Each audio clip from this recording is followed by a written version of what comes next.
گرامی قدر قابل صد احترام حاضرین محتشم سامعین عزیز وقار قرآن مجید فرقان حمید میں ارشاد باری تعالی ہے وذکر فإن الذکرى تنفع المؤمنین صدق اللہ العظیم۔ رب عظیم کا ارشاد ہے کہ آپ نصیحت کیجئے، بے شک نصیحت مومنوں کو فائدہ دیتی ہے۔ وذکر، آپ نصیحت کیجئے، فإن الذکرى، بے شک یہ نصیحت جو ہے تنفع المؤمنین، مومنوں کو فائدہ دیتی ہے۔ اسی شہر میں ایک آدمی تھا، اس کو گناہ کرنے کا عادی تھا، گناہ کرنے کا عادی تھا۔ دوست اس کو نصیحت کرتے کہ بھئی گناہ چھوڑ دے۔ وہ کہتا کہ اور مجھے جو مرضی حکم کرو، ساری باتیں مان لوں گا۔ وہ کہتے ہیں نماز پڑھو، کہتے ہیں ٹھیک ہے نماز بھی پڑھوں گا، روزہ بھی رکھوں گا، حج بھی کروں گا، زکوٰۃ بھی ادا کروں گا، لیکن گناہ چھوڑنے کا نہ کہو، نیکی جتنی مرضی کرا دو۔ گناہ کرنا یہ تھوڑا سا مشکل سا معاملہ ہے، نہ مانتا تھا۔ حضرت ابراہیم بن ادہم رحمۃ اللہ علیہ کے پاس یہ بات پہنچی، آپ نے فرمایا اس کی میرے سے ملاقات تو کرا دو۔ دوستوں نے کہا جناب وہ یہ بات تو ماننے کو تیار نہیں، گناہ چھوڑنے والی بات، کہتا ہے یہ بات بھاری ہے، باقی جو مرضی کہو۔ ٹھیک ہے جی، اس کو لے ملاقات ہو گئی، اس کو کہا دیا حضرت ابراہیم پاک سے اس کے پاس چلنا، اس نے کہا ٹھیک ہے چلتا ہوں، کوئی بات نہیں۔ جب ادھر آئے اس نے کہا دیکھیے حضور میں نے آپ کا بڑا نام سنا ہے، مجھے صرف گناہ چھوڑنے کا نام ہے، یہ باقی جو مرضی کہیے۔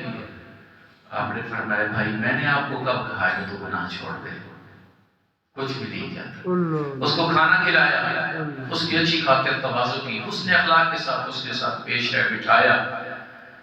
آپ نے فرمایا دیکھ بھائی تو بالکل گناہ کر گناہ، یہ لوگ ہیں یہ تجھے کہتے ہیں کہ گناہ چھوڑ دے چھوڑ دے، نہیں میں گناہ چھوڑنے کا نہیں کہتا، ہاں گناہ کرنا، لیکن 5 باتیں ہیں، 5 میں سے کوئی ایک تو قبول کر لے۔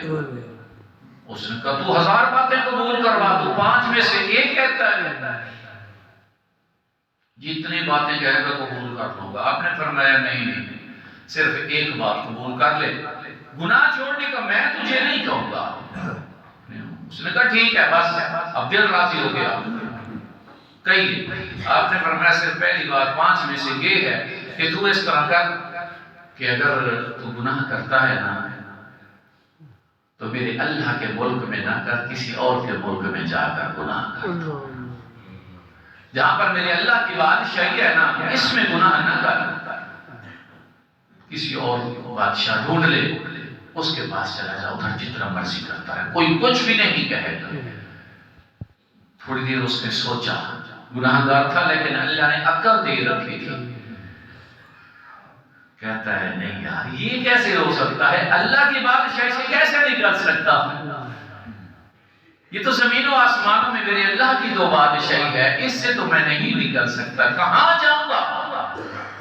اللہ کی بادشاہی سے نکل کر پھر گیا تو گیا کہاں جا سکتا ہوں؟ ہر جگہ ہر ذرے پر میرے اللہ کی بادشاہی ہے، یہ بات مشکل ہے، یہ نہیں ہو سکتا۔ آپ نے فرمایا چلو دوسرا آپشن دیتا ہوں۔ اس نے کہا ہاں تو وہ بتائے۔ آپ نے فرمایا ٹھیک ہے تو گناہ کر، لیکن رزق کسی اور کا کھا، میرے اللہ کا دیا ہوا نہ کھا۔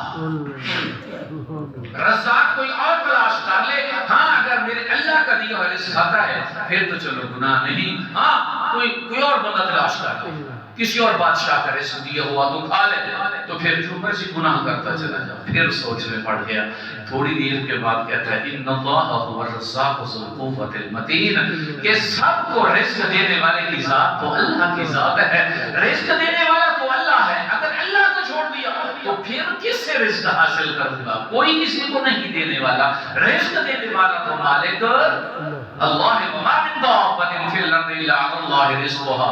اس نے کہا رزق دینے والا تو میرا اللہ ہے، اللہ کو چھوڑ کر اور کون مجھے رزق دے سکتا ہے؟ آپ نے فرمایا یہ بات تو آسان تھی۔ اس نے کہا نہیں صاحب یہ مشکل بات ہے، آپ یہ بات بھی چھوڑیں اور کوئی آسان سی بتائیں۔ آپ نے فرمایا چلو ٹھیک ہے تو پھر اس طرح کر، گناہ تو کر، کسی ایسی جگہ پر کر جہاں میرا اللہ نہ دیکھتا ہو۔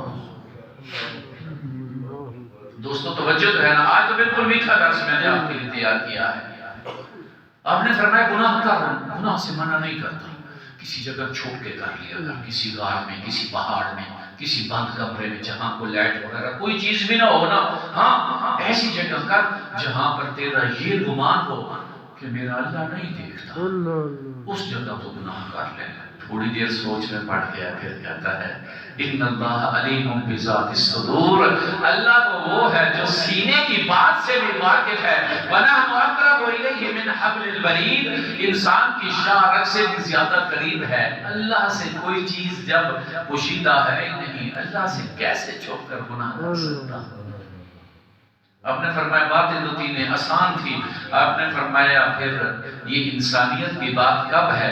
انسان جس کے ملک میں رہے، جس کا رزق کھائے، پھر اسی کے سامنے گناہ کرے، یہ انسانیت والی بات تو نہیں ہے۔ آپ نے فرمایا دوست تجھے گناہ سے منع نہیں کرتا، لیکن تجھے طریقہ بتا رہا ہوں کہ گناہ تو کر، لیکن اس طریقے سے کر، رب کے سامنے نہ کر، کہیں چھپ کر کر لے۔ اگر کرتا ہے تو پھر رب کا دیا ہوا رزق نہ کھا، کسی اور سے لے کر کر لے۔ اگر پھر بھی کرتا ہے تو پھر رب کے ملک سے باہر نکل جا، کر لے جی بھر کے کر لے، نہیں تجھے منع کرتا۔ اللہ اکبر، کیسا نصیحت کرنے کا انداز ہے، دل کو چیر دینے والی باتیں تھی۔ آپ نے فرمایا کہ پھر یہ کیسے ہو سکتا ہے؟ انسان جس کا رزق کھائے، جس کا کھائے، بات تو یہ ہے کہ جس کا کھائے اسی کے گن گائے، اسی کا کھائے پھر اسی کے سامنے اس کی نافرمانی کرے، یہ بات کسی طرح بھی انسانیت کے لیے سزاوار نہیں ہے، یہ بات اچھی تو نہیں ہے۔ انسان اس کا کھائے پھر اس کی آنکھوں کے سامنے، پھر اس کے سامنے، پھر اسی کی بادشاہی میں رہ کر جب بندہ گناہ کرے وہ خاموش ہو گیا۔ اس نے کہا سر یہ باتیں تو مشکل ہیں، کوئی آسان سی بات فرمائے۔ آپ نے فرمایا ہاں ایک چوتھی بات آسان ہے۔ اس نے کہا وہ بتائیں، وہ قبول کر لیتا ہوں۔ آپ نے فرمایا یہ ملک الموت نے تو آنا ہے نا، موت کا فرشتہ، اس نے کہا یہ تو پتہ ہے، اس نے تو آنا ہے۔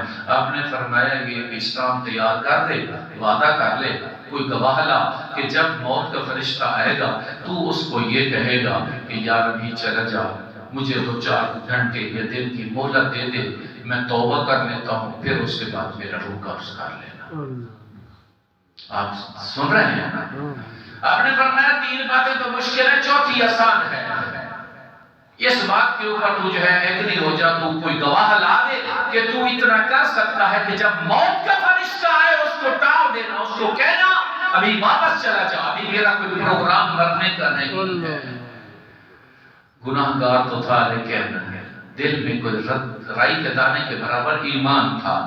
سوچنے کے بعد کہتا ہے، اس نے کہا میں نے تو آج تک نہیں سنا کہ موت کا فرشتہ آیا ہو اور اس نے کسی کو مہلت دی ہو۔ یہ کب مہلت دیتا ہے؟ یہ کب مہلت دیتا ہے؟ یہ کیسے جوڑتا ہے؟ حضرت سیدنا داؤد علیہ السلام کی 100 بیویاں تھی، تو آپ بہت بڑے غیرت مند آدمی تھے۔ جب گھر سے باہر جاتے ہر ایک کمرے کو تالا لگا کر جایا کرتے تھے۔ تو ایک دن جب آپ تالے لگے میں جب آپ واپس آئے ہیں تو ذہن میں ایک خوبصورت نوجوان کو دیکھا، غصے میں آپے سے بات ہو گئے۔ آپ نے فرمایا تو کون ہے؟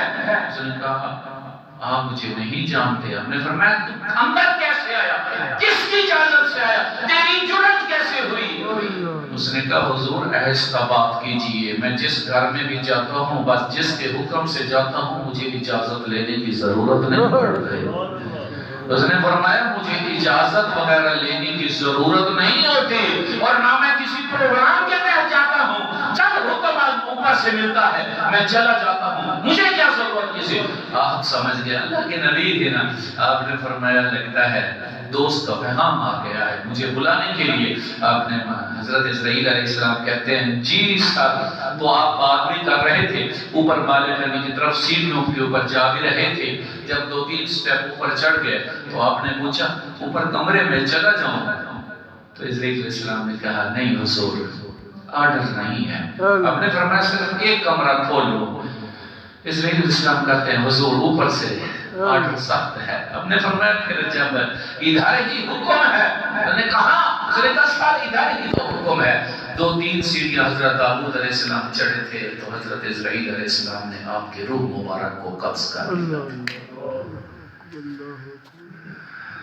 موت کا فرشتہ کبھی مہلت نہیں دیتا. کبھی کسی نے مہلت مانگی ہے کہ آیا وہ تو اس نے کہو ٹال دے، میرا جوان بیٹا ہے، چھوڑ دے اس کو.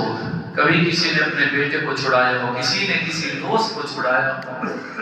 جب اوپر سے حکم آتا ہے وہ حکم نامہ بہت زیادہ سخت ہوتا ہے. آپ نے فرمایا تو پھر اس نے کہا نہیں صاحب یہ بات مشکل لگتی ہے، وہ کسی کو مہلت نہیں دیتا. آپ نے فرمایا چلو 5ویں بات اس سے بھی آسان ہے. اس نے کہ کیا؟ آپ نے فرمایا کہ اب اس طرح کر کو تحریر نامہ تیار کر دے کہ جب قیامت کے دن گناہوں کے سبب اللہ کی طرف سے حکم ہوگا کہ اس کو جہنم میں پھینک دو تو پھر اس وقت تو اکڑ جانا، انکار کر دینا. تو نے کہنا میں نے جہنم میں نہیں جانا، میں تو جنت میں جانے والا ہوں. ہاں اگر یہ کر سکتا ہے تو پھر دنیا میں گناہ کرتا رہے، میں تجھے کچھ نہیں کہتا. تھوڑی دیر خاموش رہا. اس نے کہا جناب یہ کیسے ممکن ہو سکتا ہے؟ قرآن کہتا ہے یا ایھا الذین آمنوا قوا انفسکم واہلیکم نارا، اے ایمان والو جہنم کی آگ سے خود بھی بچو، اپنے گھر والوں کو بھی بچاؤ. اس کے اوپر جو ہے وقودھا الناس والحجارہ علیہا ملائکۃ غلاظ شداد لا یعصون اللہ ما امرهم ویفعلون ما یؤمرون، کہ وہ جہنم کے موکل فرشتے جو ہیں وہ بہت سخت ہیں، غصے والے ہیں، جو انہیں حکم ہوتا ہے اس کی فوراً پیروی کرتے ہیں. وہ کسی کو نہیں دیکھتے کہ یہ تو زمانے میں دنیا میں بڑا حسین و جمیل تھا، بال بنا کر تھکتا تھا، اس کا جو ہے بڑا رنگ روپ تھا، یہ تو بادشاہ تھا، یہ تو وقت کا بڑا دولت مند تھا، یہ تو صاحب ثروت تھا، یہ تو وہ تھا. وہ کچھ بھی نہیں دیکھتے کہ یہ کیا تھا. وہ یہ کہتے ہیں کہ رب کا جو حکم ہے اب اس کو جہنم میں پھینک دیا جائے. اس نے کہا یار وہ فرشتے تو بہت سخت ہیں.